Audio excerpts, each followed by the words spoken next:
Hello my all dear friends, मैं हूं आशीष और आप देख रहे हैं आशीष कॉमर्स क्लासेस।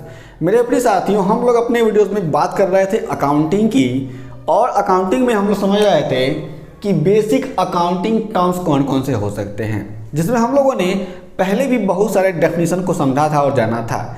यदि आपके पास कोई भी प्रश्न होता है तो आप लोग अपने सारे के सारे प्रश्नों को बताते रहें, आपके सही प्रश्नों का आंसर हम लोग जरूर करेंगे उन सारे के सारे वीडियो से रिलेटेड।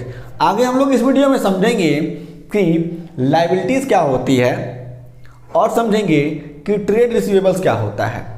लायबिलिटीज़ में हम लोग समझने वाले हैं कि इसका डेफिनेशन क्या होता है, इक्वेशन को हम लोग समझेंगे सही तरीके से, क्लासिफिकेशन क्या है लायबिलिटीज़ का, फिर हम लोग जब ट्रेड रिसीवेबल्स में आएंगे तो इसके डेफिनेशन को समझेंगे, फिर समझेंगे कि ट्रेड रिसीवेबल्स का भी क्लासिफिकेशन क्या कहता है। हम लोग सबसे पहले समझते हैं लायबिलिटीज़ क्या होती है। लायबिलिटीज़ का नाम सुनते ही आपके दिमाग में एक बात आ जाती होगी कि कोई भी ऐसा बर्डन हमारे ऊपर आ रहा है, ऑब्लिगेशन आ रहा है, दबाव आ रहा है। तो इसी बात को भी हम समझने वाले हैं, लायबिलिटीज़ को, इसी बात को ध्यान में रख करके कहा गया यहाँ पर कि liabilities are the amount which the firms owe to outsiders excepting the amount on to owners. बात पर थोड़ा गौर करिएगा, यहाँ पे कहा गया है कि लायबिलिटीज़ एक ऐसा अमाउंट है, ठीक, लायबिलिटीज़ एक ऐसा अमाउंट है जो फर्म के द्वारा, किसके द्वारा, फर्म के द्वारा, फर्म मतलब हम लोग समझ लेंगे बिजनेस के द्वारा। और जब कभी भी हम लोग बिजनेस की बात करेंगे तो इस बिजनेस में हमारे पास सोल ट्रेडिंग बिजनेस, फिर हमारे पास पार्टनरशिप बिजनेस, फिर हमारे पास पार्टनरशिप में भी आपके पास एलएलपी हो जाता है, फिर उसके बाद हमारे पास कंपनी का फॉर्मेशन आता है। तो इन तमाम तरह के बिजनेसेस में जब पैसा, कोई भी अमाउंट लाया जाता है आउटसाइडर से, तो उस अमाउंट को हम लोग लायबिलिटीज़ कह सकते हैं। बात को ध्यान रखिएगा, यानी ऐसा कोई भी पैसा, ऐसा कोई भी धन जो बिजनेस के द्वारा आउटसाइडर से, यानी बाहर के लोगों से, बाहर के लोगों की बात की जाएगी, आउटसाइडर्स की बात की जाएगी, तो इस आउटसाइडर में आपका बैंक आ जाता है, कोई भी पर्सनल फाइनेंसर आ जाता है, जो भी एनबीएफसीज है वो आ जाती हैं, या फिर कोई ऐसा व्यक्ति है जो लोन दे रहा है वो आ जाता है। तो इन तमाम तरह की बातों को हम लोग समझ सकते हैं। अगर कंपनी है तो उसमें डिवेंचर भी आ जाता है, ठीक है ना। तो इन तमाम तरह की बातों को हम लोग आउटसाइडर में इंक्लूड करते हैं। और यहाँ पर एक बात और कहा गया है, जो मैंने यहाँ पर ब्लैक पेन से लिखा हुआ है, कहा है कि excepting the amount on to owners. और भाई साहब ये बात ध्यान रखना है कि जो पैसा आप बिजनेस के ऑनर से मंगा रहे हैं उसको लायबिलिटी के भी ट्रीट नहीं करेंगे। एक बार और रिकॉल करिएगा, कहा गया है कि liabilities are the amount which the firms owe to outsiders, यानी लायबिलिटीज एक ऐसा अमाउंट है, एक ऐसा धन है जो आउटसाइडर से मंगाया जाता है, और जिसमें हम लोग क्या करते हैं, लायबिलिटीज में जो पैसा ऑनर के द्वारा दिया जाता है, मंगाया जाता है या फिर इन्वेस्ट किया जाता है बिजनेस में, उसको हम लोग इसमें इंक्लूड नहीं करते हैं, यानी लायबिलिटी में इंक्लूड नहीं करते हैं। अब जब आप इन सब चीज़ों को पढ़ेंगे तो आप ये बात भी सोचते होंगे कि सर ये बताइए, जो ऑनर से पैसा आता है उसे क्या कहते हैं। जो पैसा ऑनर से आता है भाई साहब ना, उसको हम लोग कैपिटल कहते हैं, और कैपिटल को हम लोगों ने पहले पढ़ लिया हुआ है, ठीक। आगे देखते हैं तो डेफिनेशन दिया गया फिनी और मिलर के द्वारा, ये कहते हैं कि लायबिलिटीज आर द डेट्स। जो लायबिलिटीज क्या है, वो डेट यानी कर्जा है भाई साहब, कर्ज है। They are amount on to creditors, और जो अमाउंट क्या किया गया है, जो भी हमारे कर्जदार हैं उनके द्वारा लाया गया है हमारी बिजनेस में। ये बातें हमें समझनी हैं। लायबिलिटीज का इक्वेशन बनता है तो कहा गया है liability is equal to assets minus capital.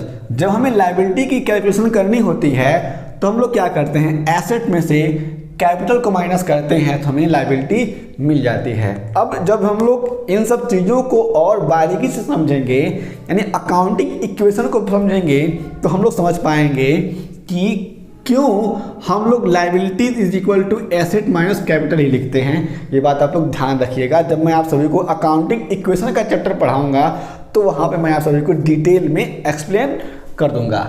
हम आगे चलते हैं, क्लासिफिकेशन की बात करते हैं। क्लासिफिकेशन में जो लाइबिलिटीज है उसको हम लोग दो पार्ट्स में क्लासिफाइड करते हैं। पहला होता है लॉन्ग टर्म लाइबिलिटीज और सेकेंड है हमारा शॉर्ट टर्म लाइबिलिटीज।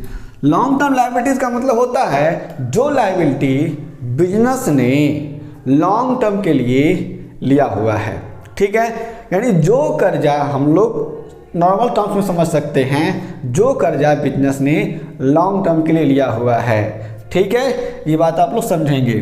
जब हम लोग लॉन्ग टर्म लाइबिलिटीज की बात करते हैं तो इसमें आ जाता है लॉन्ग टर्म लोन्स, डिवेंचर आ जाते हैं और हमारे पास आ जाता है लॉन्ग टर्म प्रोविजंस, ठीक है। अब हम बात करते हैं शॉर्ट टर्म लाइबिलिटीज की।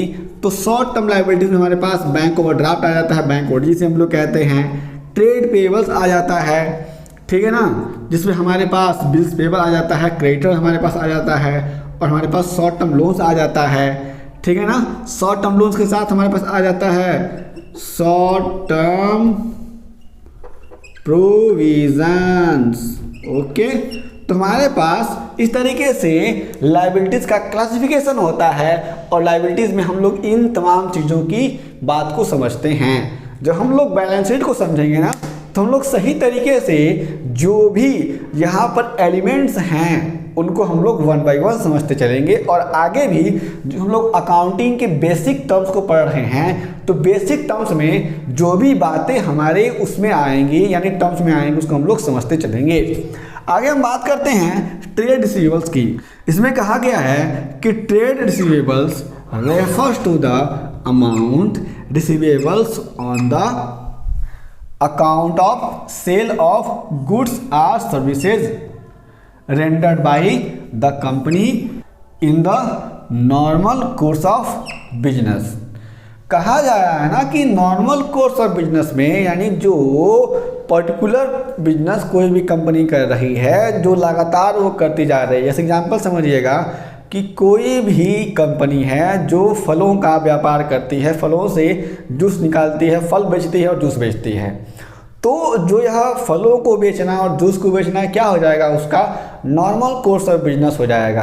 तो नॉर्मल कोर्स ऑफ बिजनेस में अगर कोई भी कंपनी क्या करती है, अपने गुड्स और सर्विस को सेल करने और रेंडर करने के परिप्रेक्ष्य में क्या करती है, जो उसे पैसे मिलने वाले होते हैं उसे हम लोग कह सकते हैं, जो रिसीवेबल्स होता है उसके सेलिंग के परिप्रेक्ष्य में उसे हम लोग कह सकते हैं कि वह क्या है, रिसीवेबल्स है, ट्रेड रिसीवेबल्स है, ठीक है। हम लोग इसको एक बार और समझने का प्रयास करते हैं। कहा गया है कि trade receivables refers to the amount, trade receivables एक ऐसा अमाउंट है, receivables on the account of sale, जो अमाउंट क्या है, रिसीवेबल्स है, यानी जिस अमाउंट को हमें रिसीव करना है सेल पे किसी भी गुड्स के और किसी भी सर्विस के रेंडर किए जाने पर, कोई भी सर्विस अगर दी गई है तो उसको हम लोग समझेंगे बाय द कंपनी, किसी भी कंपनी के द्वारा उसके नॉर्मल कोर्स ऑफ बिजनेस में।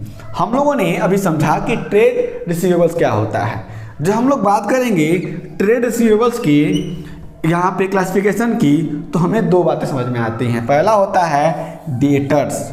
डेटर्स एक ऐसा पर्सन है जिसने बिजनेस से उधार में सामान खरीदा हुआ है, ठीक है ना। मान लीजिए कोई भी कंपनी है जिसका नाम है ABC लिमिटेड और यह ABC लिमिटेड है, इसने किसी पर्सन को जिसका नाम है मुन्ना को 1 लाख रुपए का सामान दिया हुआ है, जिससे यहाँ पर मुन्ना से इसे 1 लाख रुपए प्राप्त नहीं हुए हैं। तो जो मुन्ना है वह क्या हो जाएगा, ABC लिमिटेड का बन जाएगा डेटर, ठीक है। इस बात को आप लोग समझेंगे तो डेटर यही होता है। हम लोग आगे बात करते हैं बिल्स रिसीवेबल्स की। तो बिल्स रिसीवेबल्स के बारे में हम लोग बात करते हैं, हम लोग समझ सकते हैं कि कोई ऐसा डॉक्यूमेंट है जो रिटन फॉर्म में दिया गया है, जो डेटर है उसके द्वारा रेस्पेक्टिव कंपनी को, रेस्पेक्टिव बिजनेस को कि मैं इतने समय में तुम्हें क्या करूँगा, पैसे वापस कर दूंगा, जितने का मैंने तुमसे कोई भी सामान खरीदा हुआ है, तो उस बिल्स को हम लोग कह सकते हैं कि वह बिल्स क्या है, बिल्स रिसीवेबल्स है। अब यहाँ पर जब कभी भी बिल्स रिसीवेबल्स की बात की जाती है तो हमारे पास बिल्स ऑफ एक्सचेंज आता है और प्रोमिसरी नोट उसमें आ जाता है। तो मेरे प्रिय साथियों, हम लोगों ने इस वीडियो में समझा कि बेसिक अकाउंटिंग टर्म्स में लायबिलिटीज़ क्या होती है और ट्रेड रिसीवेबल्स क्या होता है।